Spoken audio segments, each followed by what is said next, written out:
program vám prináša Fotobel Rajec. Najkrajšie chvíle zachytené našimi objektívmi.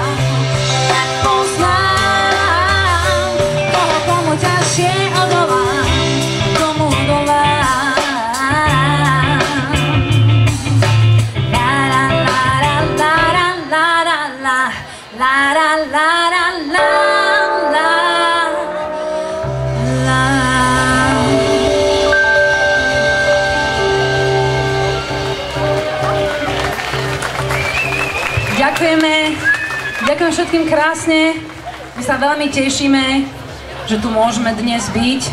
Aj chlapci sa tešia, že tu môžu dnes byť, lebo nemusia ďaleko cestovať. Sú tu doma. A ja som veľmi rada, že ste stihli dostávať toto nádherné námestie, ktoré sme sem chodili obzerať často.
Letné slávnosti rámcovo zapadajú do kultúrneho leta 2011. Je to už tradícia, že pravidelne v tomto období poriadame blok kultúrneho podujatia, ktoré je najväčšie v rámci kultúrneho leta. Toto kultúrne leto bolo pripravené v rámci možností finančných. Zorganizovali sme pestrú paletu programov rôznych žánrov. Myslím si, že každý si prišiel na svoje. Bol tu folklor, boli tu programy pre deti, pre mládež, boli tu miestne skupiny, kapely z Rajeckej doliny, ale boli tu aj umelci, ktorí sú populárni medzi mladými ľuďmi a takisto aj rôzne formácie, ktoré poznáme z iných vystúpení. Toto kultúrne leto je špecifické tým, že zapadá do 625. výročia prvej písomnej správy o Rajeckých Tepliciach. Ďalej máme 50. výročie založenia základnej školy v našom kúpeľnom meste a máme 10. výročie posviacky nového kostola. Mimochodom môžem povedať, ďalšie jubileum je tu 10. ročník výstavy Gladiol, ktorá tu už každoročne stala sa tradíciou a býva, pretože nielen šachy, nielen hudba, klavíry patria do kúpeľného mesta, ale aj kvety a o tom je aj výstava Gladiol. Čo treba povedať je aj to, že sme slávnostne odovzdali do užívania širokej verejnosti námestie, ktoré je zrekonštruované vďaka podpore z fondov Európskej únie, zo štátneho rozpočtu a z rozpočtu nášho mesta. Toto námestie bolo zrekonštruované, alebo započalo sa s rekonštrukciou minulého roku v jarnom období a vlastne momentálne včera slávnostným výstrelom z kanóna, pretože bolo tu aj stredoveké mesto, ktoré predstavovalo svoje aktivity, tak uviedli sme do užívania širokej verejnosti. Ja verím, že táto centrálna plocha, toto fórum bude miestom, kde sa budú ľudia radi stretávať. Pribudla tu fontána, pribudli tu mobiliéry, nové odpadkové koše, pribudla tu zeleň. By som povedal, že vo večerných hodinách pribudla nová atrakcia, ktorou je farebná fontána. Takto ju nazvali ľudia, ktorí tu prichádzajú a chodia pozerať, by som povedal, túto novú atrakciu. Je to zároveň aj taká zaťažkávacia skúška nového námestia.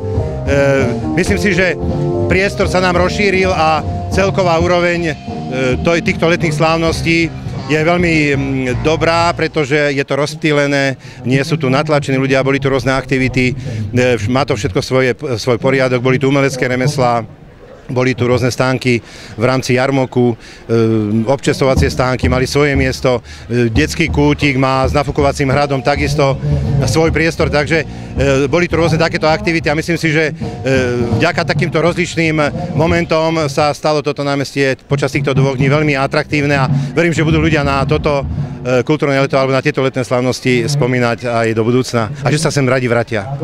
Áno, do budúcna. Vlastne ste si nasadili týmto všetkým veľmi vysokú látku. Máte už v hlave aspoň v nejakých hrubších rysoch predstavu, čo bude v budúci rok? No, minimálne si určíme termín týchto letných slávností, pretože po dohode s obcov Terchova, kedy sú o týždeň Janošikové dni, tak sme sa dohodli, aby neboli 2 veľké akcie v okrese, tak sme prijali tento skorší termín o týždeň. Myslím si, že všetko bude závisieť samozrejme od sponzorov alebo od finančného krytia, čiže podľa toho je aj rôzna úroveň kapiel, umelcov. Snažíme sa, aby sa nám obmieniali títo vystúpenia kapiel aj spevákov, aby to bolo každý rok také niečo, čo tu nebolo, alebo bolo možno niekedy v minulosti. Samozrejme, že závisí to, ako som spomínal, od možností finančného krytia tohto programu. Skúšame zhaňať sponzorov, niečo z vlastných zdrojov. Možno do budúcna, pokiaľ by bola výzva v rámci Fondu mikroprojektov na cezhraničnú spoluprácu Slovensko-Polsko alebo Slovensko-Česká republika, budeme aj touto cestou hľadať možnosti, ako spojiť takúto príjemnú akciu, pretože bola včera za účasti aj starostov z gminy Vilamovice, aj z miestisu Pozlovice pri Luhačoviciach, takže bola to zároveň aj medzinárodná taká akcia a vlastne aj títo kolegovia z partnerských miest boli tejto slávnosti účastní. Myslím si, že bol to zároveň taký akcent, aký má význam cezhraničná spolupráca, ako sa možno aj dajú získať finančné prostriedky na rôzne cezhraničné aktivity a o tom je vlastne aj táto medziobecná spolupráca, aj cezhraničná spolupráca. No vy ste týmto známi, že táto cezhraničná spolupráca na rozdiel od iných miest, kde to zostáva iba na papieri, sa vám darí. Ako to vlastne robíte? Prečo sa vám to tak darí? Viete čo, je to tímová práca. Myslím si, že sám človek veľa nezmôže, keď nemá zázemie a myslím si, že vytvorili sme tandem, ktorý má zmysel pre takéto aktivity, či je to v rámci Euroregiónu Beskydy, či je to spolupráca v rámci Fondu mikroprojektov na slovensko-českej alebo slovensko-poľskej hranici. Takisto je tu snaha, aby sme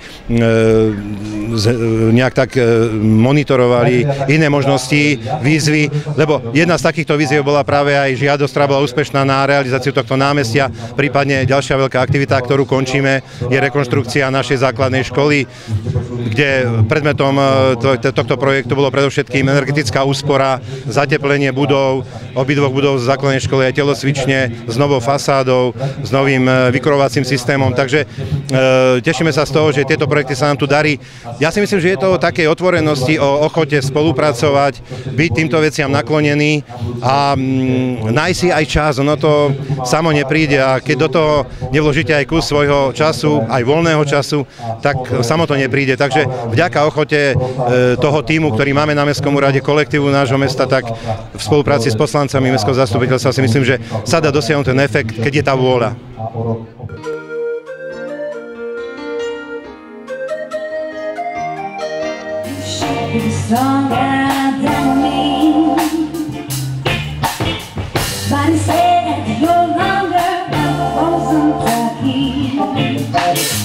You always put me in control. All I need is for my man to live up to his role. Always when the target's real, I'm okay. Always have to comfort you every day. But that's what I need you to do. Are you okay?